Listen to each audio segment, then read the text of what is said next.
Hello students, हम लोग start करने जा रहे हैं कंटिन्यूटी। ओके स्टूडेंट्स, अभी आप ये थोड़ा सा ग्राफ पे फोकस कीजिए। ग्राफ दिख रहा है आपको? देखो ये यहां से स्टार्ट हो रहा है इस पॉइंट से और यहां तक ये ग्राफ जा रहा है। ठीक है, अब आप देखिए बीच में कहीं भी ये टूटा हुआ नहीं है, ब्रेक नहीं है इस ग्राफ के अंदर। ओके, ऐसे ही यहां पर देखिएगा, ये ग्राफ भी यहां से मैंने स्टार्ट किया एक तरह से और यहां तक है आपका। वैसे जाने को आगे भी देखो एरो लगे हुए हैं ना, इस तरीके से एरो लगे हुए हैं इसमें, तो ये आगे भी एक्सटेंड हो सकते हैं। ठीक है, अब ऐसे यहाँ पर देखिएगा स्टूडेंट्स, आपका ये वाला ग्राफ आप देखिएगा यहाँ से स्टार्ट है, ठीक है, और यहाँ तक आपका ऊपर जैसे जा रहा है। आप इसको भी देखेंगे अगर, तो ये जाता हुआ ग्राफ आपको नजर आ रहा होगा। इस ग्राफ में भी आप देखेंगे कहीं भी कोई ब्रेक नहीं है। ठीक है, अब आप देखिएगा ये वाला ग्राफ, इस स्टूडेंट्स इस ग्राफ के अंदर भी आप थोड़ा सा ध्यान से देखें तो ये भी आपका यहां से आपका और यहां तक कहीं भी बीच में ब्रेक नहीं है इस ग्राफ के अंदर भी। ओके, तो ये ग्राफ जो है, ये सारे ग्राफ है कंटिन्यूअस ग्राफ। क्या है स्टूडेंट्स? कंटिन्यूअस ग्राफ है। और इन फंक्शंस को जो जिनके ग्राफ बने हुए हैं उन फंक्शंस को कहते हैं कंटिन्यूअस फंक्शन। अब कोई भी फंक्शन अगर मैथमेटिकली हम आते हैं, कोई भी फंक्शन कंटिन्यूअस फंक्शन होता है अगर उसकी left hand limit, right hand limit और डायरेक्ट वैल्यू उस फंक्शन की उस पॉइंट पर, उस पर्टिकुलर पॉइंट पर डायरेक्ट वैल्यू अगर इक्वल आती है, यानी कि तीनों चीजें अगर इक्वल है, एलएचएल वाली मैं यहां पे लिख देता हूं, एलएचएल, आरएचएल और डायरेक्ट वैल्यू, अगर स्टूडेंट से तीनों चीजें इक्वल है तो वो फंक्शन कंटिन्यूअस फंक्शन होता है। ओके स्टूडेंट्स, नेक्स्ट स्टूडेंट सम, इसमें आप ध्यान से देखिएगा, हम बात कर रहे हैं यहां पर some concept related to continuity. Okay students, concept जो कंटिन्यूटी से रिलेटेड उन पर बात कर रहे हैं। पहला कंसेप्ट है, अगर एक fx फंक्शन हो आपके पास, एक gx फंक्शन है, ठीक है स्टूडेंट्स, और दोनों फंक्शन क्या है? कंटिन्यूअस फंक्शन है। क्या है दोनों फंक्शंस? कंटिन्यूअस फंक्शंस है। तो उनका सम एंड डिफरेंस, उन दोनों का प्रोडक्ट, उनके डिवीजन, लेकिन ध्यान दीजिएगा इन चीजों पर, जिन पर ये मैं सर्कल बना रहा हूं वो जीरो नहीं होने चाहिए, क्योंकि जिन पॉइंट्स पर आपका फंक्शन का डिनोमिनेटर पार्ट जीरो हो जाता है वो आपके डिसकंटिन्यूटी पॉइंट ऑफ डिसकंटिन्यूटी बोली जाती है। मतलब वहां पर फंक्शन ही रिप्रेजेंट नहीं होता है, ठीक है ना स्टूडेंट्स, क्योंकि इंफिनिटी बन जाता है। तो ये चीज मैं अवॉइड करूं, यानी कि वो चीज जीरो नहीं होना चाहिए। ओके, डिनोमिनेटर पर जीरो नहीं होना चाहिए। अब किसी फंक्शन का कांस्टेंट से प्रोडक्ट हो या कांस्टेंट के प्रोडक्ट के बाद फंक्शन हो, या दो प्रोडक्ट आपने लिखे हैं जी और एफ और उनके साथ कोई स्केलर प्रोडक्ट आ रहा हो, तो ऐसे फंक्शंस में आपके कंटिन्यूअस फंक्शन होंगे। किसी भी फंक्शन की होल पावर आपके पास कांस्टेंट आ जाए तो भी आपका फंक्शन क्या होगा? कंटिन्यूअस होगा। और आपके फोक और गोफ, स्टूडेंट्स फोक गोफ क्या होते हैं? फोक गोफ होते हैं कॉम्पोजिशन ऑफ फंक्शंस, यानी कि दो फंक्शन अगर f और g हैं, उनके अगर आप कॉम्पोजिशन बनाते हैं, फोक एंड गोफ बनाते हैं, तो भी आपका फंक्शन जो बन के आएगा, रिजल्टिंग फंक्शन होंगे, वो भी आपके क्या होंगे? कंटिन्यूअस फंक्शन होंगे। ठीक है स्टूडेंट्स, अब देखिएगा, अगर आपके पास एक फंक्शन कंटिन्यूअस है और दूसरा फंक्शन आपका डिसकंटिन्यूअस है, ठीक है, किसी पर्टिकुलर पॉइंट पर, तो स्टूडेंट्स उनका सम एंड उनका डिफरेंस वो भी क्या होगा? आपका डिसकंटिन्यूअस होगा। क्या होगा? वो डिसकंटिन्यूअस होगा। ओके, एंड उनका प्रोडक्ट जो है वो आपका हो सकता है आपका क्या बने? कंटिन्यूअस बने। क्या बने? हो सकता है वो कंटिन्यूअस बने। ओके, अब फिर पॉइंट्स रिमेंबर, ठीक है, याद करने के लिए कुछ पॉइंट्स हैं इसमें जो हमें फंक्शंस को लेकर के, कंटिन्यूटी को लेकर के ध्यान रखने हैं। नंबर 1, कोई भी ट्रिग्नोमेट्रिकल फंक्शन हो, इनवर्स सर्कुलर फंक्शन हो, एक्सपोनेंशियल फंक्शंस हो, चाहे लॉगरिथम्स हो या एब्सोल्यूट, एब्सोल्यूट मतलब मोड एक्स वाले, ये आपके इस टाइप के, ठीक है, ये सभी फंक्शंस क्या होते हैं स्टूडेंट्स? कंटिन्यूअस फंक्शन होते हैं। क्या होते हैं स्टूडेंट्स?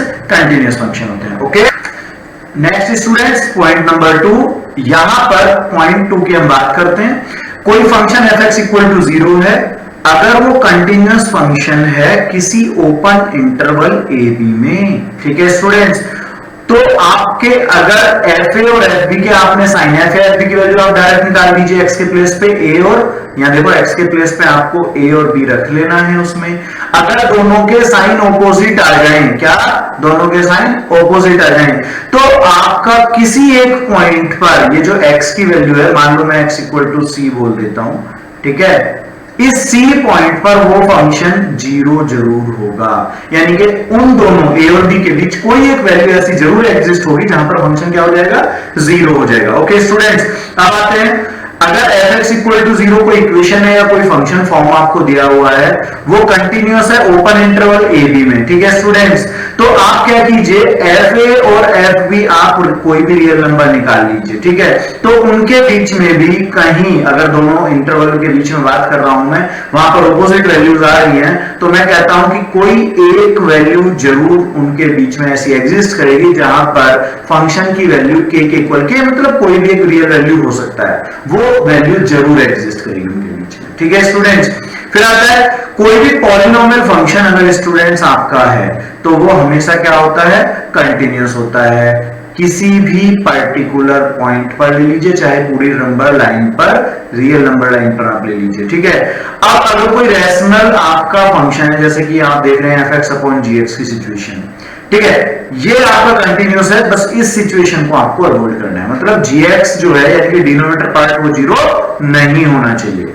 अब पॉइंट फंक्शन स्टूडेंट्स डिसकंटिन्यूअस होते हैं, क्या होते हैं वो, डिसकंटिन्यूअस फंक्शन होते हैं, ओके स्टूडेंट्स। अब हम बात करते हैं किसी गिवन फंक्शन में, किसी गिवन फंक्शन की गिवन इंटरवल में कंटिन्यूटी की बात, ठीक है स्टूडेंट्स।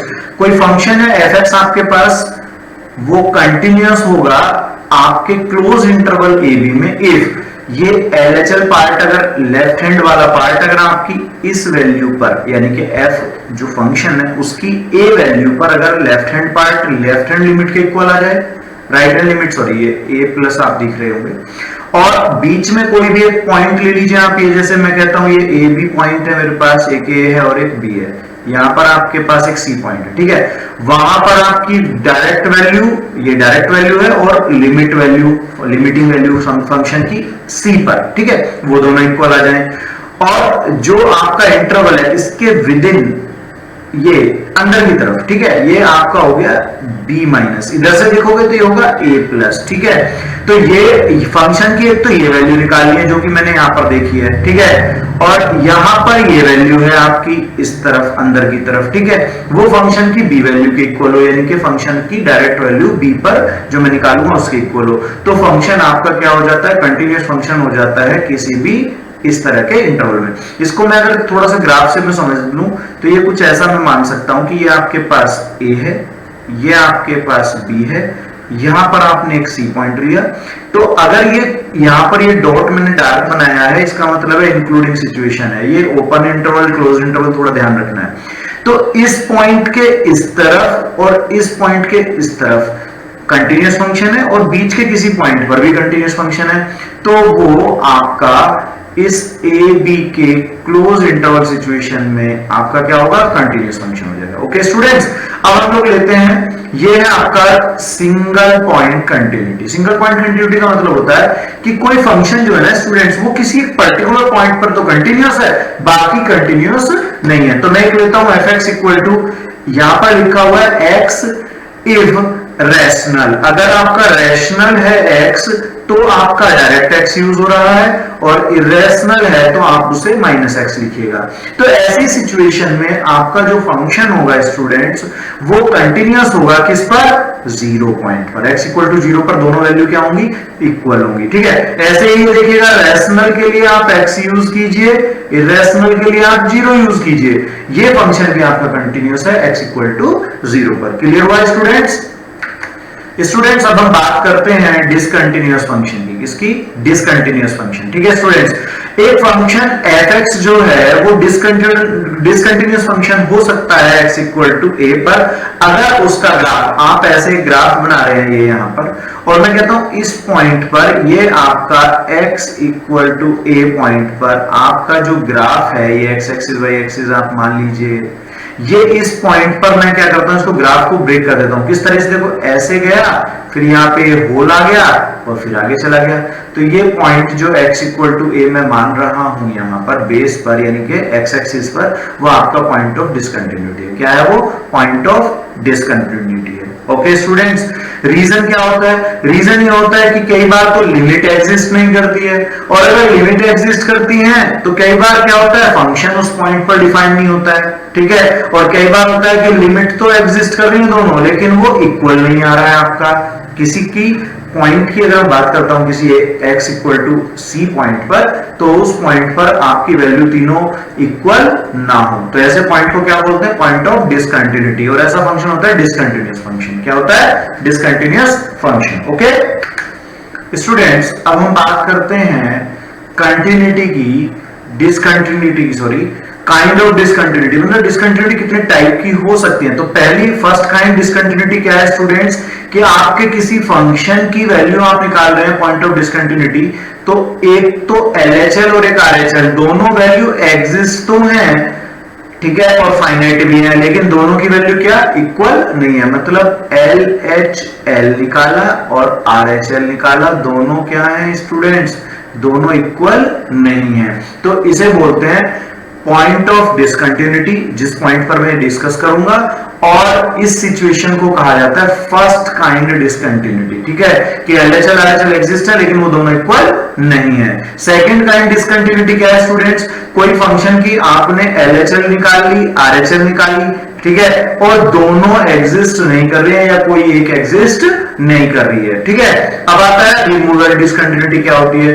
अगर आपकी LHL लिमिट RHL लिमिट यानी कि लेफ्ट हैंड लिमिट और राइट हैंड लिमिट इक्वल है, लेकिन फंक्शन की डायरेक्ट वैल्यू के इक्वल नहीं है, उस पॉइंट पर डायरेक्ट वैल्यू निकालते हैं उसके इक्वल नहीं है, तो ये आपकी रिमूवेबल होती है। क्या होती है? ये रिमूवेबल होती है। और नॉन रिमूवेबल क्या है? नॉन रिमूवेबल है स्टूडेंट्स की आपकी लेफ्ट हैंड और राइट हैंड की लिमिट जो है वो दोनों आपस में एक दूसरे के इक्वल ना आ रही हो, तो इसे बोलते हैं आप क्या? Non removable. Okay students, clear हुआ? स्टूडेंट्स अब हम एग्जांपल लेते हैं, एग्जांपल 1, और इसमें हमें टेस्ट करना है कंटिन्यूटी, और फंक्शन आपके पास लिखा हुआ है x³ - 8 upon x² - 4। Okay students, दो पॉइंट यहां बात कर रहा है वो x इक्वल टू 2 पर एंड x इक्वल टू -2 पर। तो चलो फर्स्ट कंसीडर कर लेते हैं, हम x इक्वल टू 2 पर कंटिन्यूटी चेक करते हैं या कंटिन्यूटी चेक करते हैं। आपके पास ये फॉर्म दी हुई है, इस फॉर्म को मैं थोड़ा सा यहां पर लिख देता हूं स्टूडेंट्स। ये है x³ - 8 अपॉन x² - 4।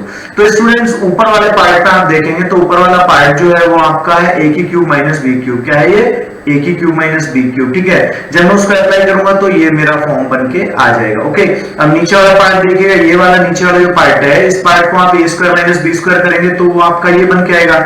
यहां पर x - 2 आपके क्या होंगे? कैंसिल होंगे। अब जो ऊपर वाला ये पार्ट है और नीचे वाला पार्ट है, इसमें आप x इक्वल टू 2 सबमिट कर दीजिए, रख दीजिए, पुट कर दीजिए। क्या रख दीजिए आप? x इक्वल टू 2 आप रख दीजिए। जब आप x इक्वल टू 2 यहां पर रखेंगे स्टूडेंट्स, तो सिंपलीफाई होकर के आएगा आपका 3। क्या आएगा? 3। अब आप डायरेक्ट वैल्यू रखिएगा। यहां पर जो फंक्शन था इसमें आपने x की वैल्यू क्या रख देनी है स्टूडेंट्स? 2 रख देना है। जब आप x की वैल्यू 2 रखेंगे स्टूडेंट्स तो आएगा 0/0, मतलब आपका अनडिफाइंड सिचुएशन आ जाएगी। क्या आ जाएगी? Undefined situation.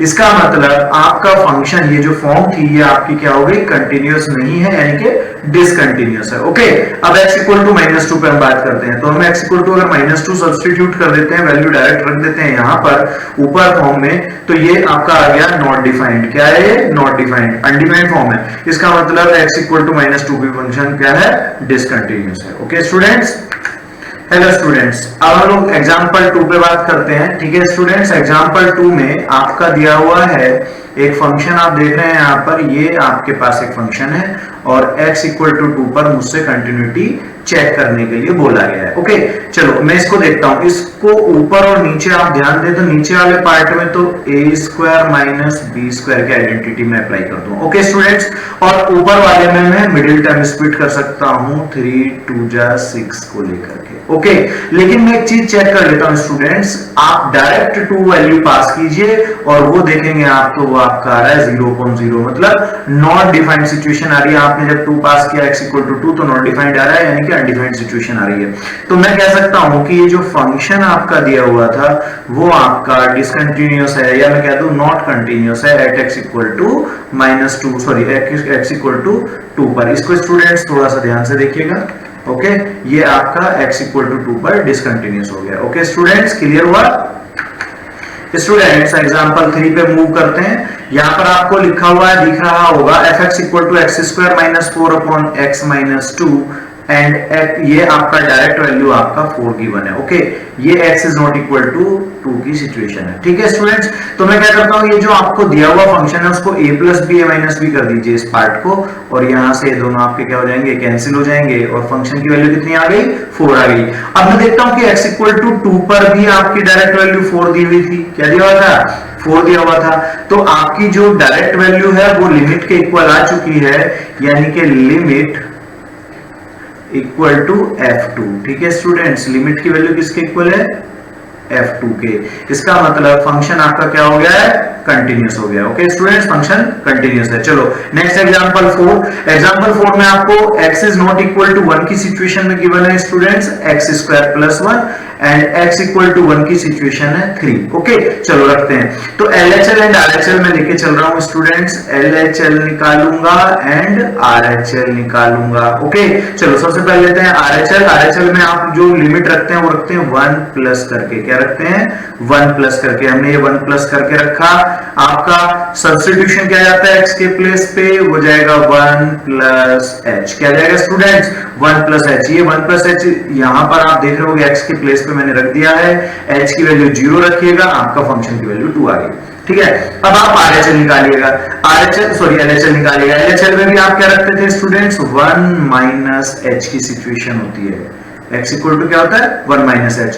आपने 1 माइनस h रखा, h की वैल्यू आप ये 0 कर दीजिए, यहां भी फंक्शन आपका क्या आ गया, 2 आ गया। लेकिन डायरेक्ट वैल्यू 1 पे क्या है, 3 है। तो आप देखते हैं कि आपके LHL और RHL के केसेस तो हो गए इक्वल, लेकिन किसके इक्वल नहीं है, वो डायरेक्ट वैल्यू के।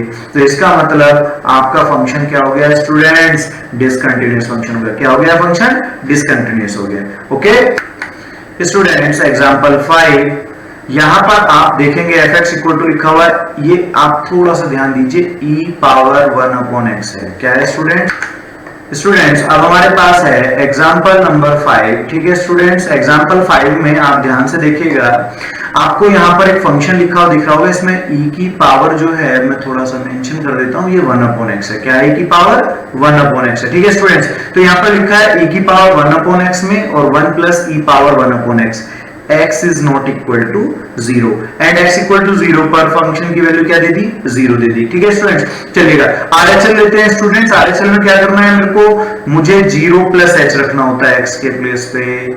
ठीक है, 0 प्लस h रख दिया मैंने, 0 प्लस h रखूंगा तो जहां पर भी ये x का पार्ट आप देख रहे हैं वहां क्या जाएगा, 0 प्लस h। 0 प्लस h गया, 0 प्लस जाने के बाद सिंप्लीफाई करेंगे, ये सिचुएशंस आपकी बन गई। ओके, अब आप देखिएगा स्टूडेंट्स कि ऊपर और नीचे ये सेम चीज आ रही हुई है। ठीक है, तो मैं क्या कर देता हूं, मैं इससे इसको डिवाइड कर देता हूं। क्या कर देता हूं, इसको डिवाइड कर देता हूं। किससे डिवाइड कर रहे हैं, e पावर 1 अपॉन h से। जैसे ही ये देखो, ये आपका 1 होगा डिवाइड होने के बाद, जैसे ही आप डिवाइड करेंगे ये भी 1 हो जाएगा और यहां आपका माइनस पावर लेते हुए बन जाएगा। ठीक है, अब आप स्टूडेंट्स याद रखिएगा, e पावर माइनस इंफिनिटी जो होता है वो आपका 0 होता है। क्या होता है, e पावर माइनस इंफिनिटी 0। अब ये यहां पर जैसे ही आप h की वैल्यू 0 रखेंगे, क्या करेंगे, h को 0 रखेंगे तो ये आपका पार्ट 0 बन जाएगा और रिजल्ट आएगा 1। क्लियर हुआ स्टूडेंट्स। अब आप ले लीजिए LHL। LHL में क्या रखते थे हम लोग स्टूडेंट्स, हम लोग रखते थे 0 माइनस h रखते थे। x के प्लेस पे 0 माइनस h आएगा। ठीक है, अब आप 0 माइनस h रखिएगा, 0 माइनस h जाएगा तो यहां आप देख रहे हैं ये फॉर्म, और वो गया कहां, इस x के प्लेस पे गया, दोनों जगहों पर ये हुआ। अब फिर से देखिएगा, ये आपके पास दोनों पार्ट क्या है, सेम है। तो इस बार आप डिवाइड जो करेंगे स्टूडेंट्स, वो मल्टीप्लाई जो करेंगे या डिवाइड कह दीजिए, एक ही चीज है स्टूडेंट्स। आप ऊपर नीचे या तो कह दीजिए इस पार्ट की मल्टीप्लाई, या आप डिवाइड करने जा रहे हैं तो -1 अपॉन h से आप डिवाइड कर दीजिए। ठीक है, इससे डिवाइड फॉर्म करना है आपको और इसका आपको मल्टीप्लाई करना है। ठीक है स्टूडेंट्स, मल्टीप्लाई करने के बाद ये सिचुएशन बनेगी। अब ये पार्ट आपका क्या हो जाएगा, ये होता है स्टूडेंट्स e पावर इंफिनिटी जो होता है वो इंफिनिटी ही रहता है। क्या होता है, e की पावर इंफिनिटी, इंफिनिटी। तो ये इंफिनिटी होगा, ये इंफिनिटी होगा तो ये वैल्यू क्या आएगी स्टूडेंट्स, 0। तो आप देखिएगा RHL तो आपका आया था 1, LHL आपका आ गया 0, तो left hand right hand limit क्या हो गई, डिफरेंट हो गई, अलग अलग हो गई। और ऐसे केस में आप क्या कहोगे, फंक्शन को डिसकंटिन्यूअस फंक्शन। क्या कहोगे, फंक्शन क्या है, डिसकंटिन्यूअस है। क्लियर हुआ students, modulus function, sorry modulus function है। तो इस फंक्शन को आप क्या कीजिएगा, आप देखो RHL निकालिए, 0 प्लस एच कीजिए, आपका रिजल्ट 0 ही रहने वाला है। आप LHL निकालिए, ठीक है, LHL की वैल्यू बनाइए, LHL भी आपका क्या आएगा स्टूडेंट्स 0, और डायरेक्ट वैल्यू भी 0 है। जब आप यहाँ पर x के प्लेस पर x की वैल्यू क्या रख दोगे स्टूडेंट्स 0 रख दोगे, तो ये भी आपका क्या आएगा 0 आएगा। इसका मतलब आपकी सारी वैल्यू क्या हो गई इक्वल हो गई है। चेक कीजिए, लेफ्ट लिमिट, राइट लिमिट और डायरेक्ट वैल्यू तीनों क्या है इक्वल है। इसका मतलब फंक्शन आपका क्या हो गया स्टूडेंट्स कंटिन्यूअस हो गया है, ठीक है। तो हम लोग कह सकते हैं कि फंक्शन जो है आपका कंटिन्यूअस है। ओके स्टूडेंट्स, अब हम लोग लेते हैं एग्जांपल 7। यहां पर आपको एक फंक्शन बोला हुआ है, fx फंक्शन है और इंटरवल है 0 से हाफ। ओके स्टूडेंट्स, और यहां देखिएगा f0 पर 0 है। अगर x की वैल्यू 0 से हाफ के बीच लेते हैं तो आपको फंक्शन यूज करना है 1/2 माइनस x। अगर आप एग्जैक्टली हाफ पास करते हैं तो आपको फंक्शन लेना है 1/2। ओके, और अगर आप 1/2 से 1 के बीच की वैल्यू सब्स्टिट्यूट करना चाहते हैं तो वो यहां रखेंगे। ओके, चलो हम लोग बात करते हैं सबसे पहले x इक्वल टू a पर। आप डायरेक्ट वैल्यू रखिएगा, जब डायरेक्ट वैल्यू रखेंगे तो आपको पता चलेगा वो तो 0 दिया हुआ था, तो f0 की वैल्यू क्या हो गई 0 हो गई। क्लियर है। चलो नेक्स्ट देखते हैं RHS मतलब RHL, ठीक है। RHL में आप लोग याद होगा आपको, आप लगते थे 0 प्लस h की कंडीशन, ठीक है स्टूडेंट्स, क्या रखते थे हम लोग 0 प्लस h की कंडीशन रखा करते थे। तो जब मैं 0 प्लस h जाऊंगा तो मैं फंक्शन यूज करूंगा ये वाला, ठीक है, क्योंकि ये आपका 0 से ग्रेटर वाली सिचुएशन पे है। कहां है 0 से ग्रेटर सिचुएशन पे, ठीक है स्टूडेंट्स। चलेगा, हम लोग रखते हैं यहाँ पर 0 प्लस h जाएगा आपका कहां पर, यहाँ x के प्लेस पर। h की वैल्यू 0 जाएगी, आपका हाफ आ गया, और हाफ वैल्यू किसके इक्वल नहीं है, is not equal to f0 है। f0 की वैल्यू तो 0 थी यहाँ पर, इसका मतलब ये आपका क्या हो गया डिसकंटिन्यूअस हो गया x इक्वल टू 0 पर, क्योंकि लिमिट और डायरेक्ट वैल्यू वो आपकी डिफर है, अलग अलग है। ओके चलेगा, अब हाफ पे बात करते हैं।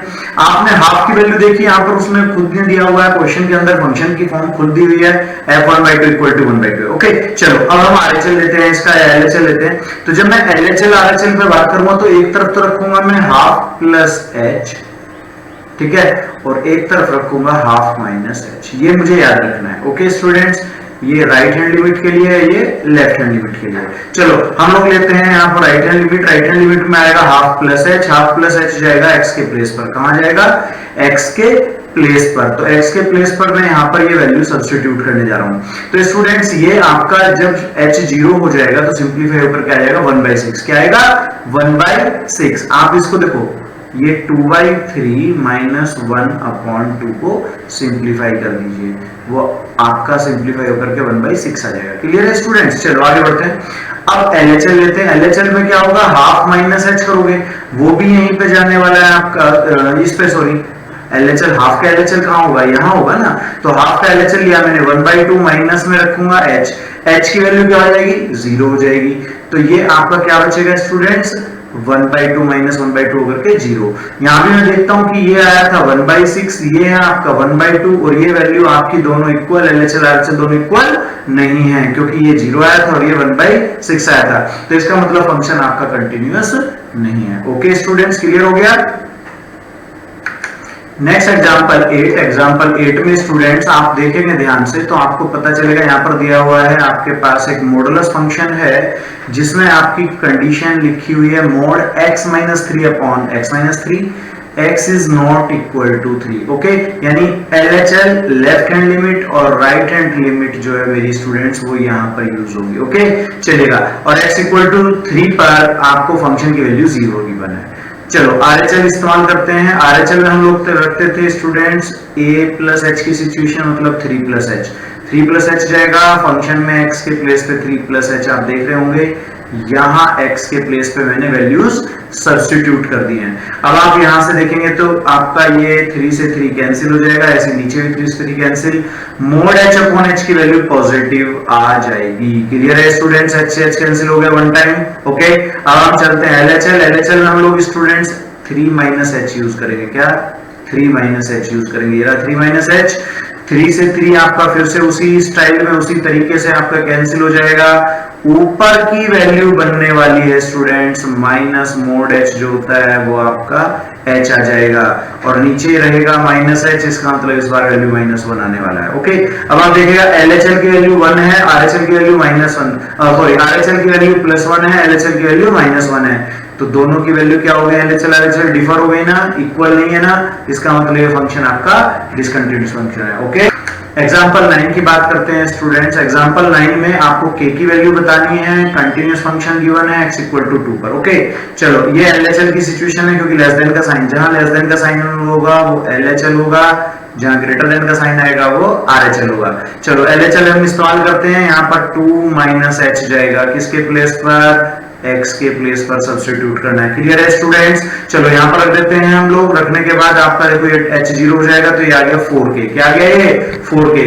जब आपके फंक्शन की वैल्यू 2 पर चेक कर रहे हैं तो हमें उसने डायरेक्ट गिवन है कि f > 2 पर वो 3 है, तो left hand limit right hand limit किसी भी कंटिन्यूअस फंक्शन के लिए क्या होता है, LHL इक्वल होता है RHL। ठीक है स्टूडेंट्स, तो हम लोग LHL की वैल्यू और RHL की वैल्यू दोनों को क्या करेंगे, इक्वल रखेंगे।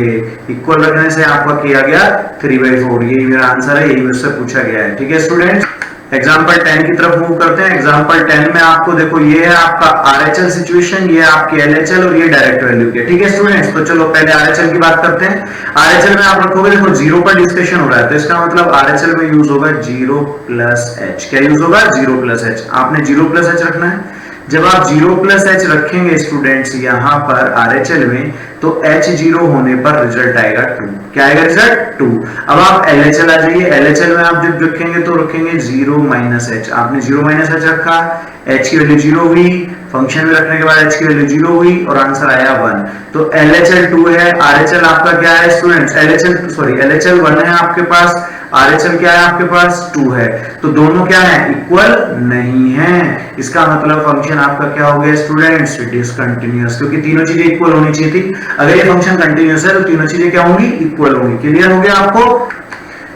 एग्जाम्पल 11 की तरफ मूव करते हैं स्टूडेंट्स। बहुत इंपॉर्टेंट एग्जाम्पल है, बोर्ड में काफी पूछा गया और ये मेरे को लगता है कि मेंस लेवल पे भी बहुत इंपॉर्टेंट क्वेश्चन है। ओके, चलिए देखते हैं। LHL आपको सिचुएशन दी हुई है, ये डायरेक्ट वैल्यू की सिचुएशन है, और ये ग्रेटर देन आपका RHL है, मतलब यहाँ पर ये RHL है, ये LHL है, और ये वाली वैल्यू आपकी डायरेक्ट है। ठीक है स्टूडेंट्स, चलिएगा शुरू करते हैं RHL से। RHL में ले लेता हूँ। RHL में आपको यूज करना होता है a + h की सिचुएशन। क्या यूज करना होता है, a + h, और a की वैल्यू यहाँ पर स्टूडेंट्स क्या है, π/2। क्या है, π/2 है यहाँ पर। ठीक है, चलो π/2 + h रखोगे, π/2 + h जाएगा आपका यहाँ इस वाली फॉर्म पर, जहां जहां भी x आपको दिख रहा है वहां π/2 + h जाएगा। π/2 + h देखो साइन 90 + थीटा जाता है cos थीटा। क्या होता है, साइन 90 + थीटा cos थीटा होता है, और यहां पर आपके पास ये कैंसिल हो जाएंगे, पाई से पाई, और ये 2h का होल स्क्वायर बचेगा, जिसे मैं लिख दूंगा 4h।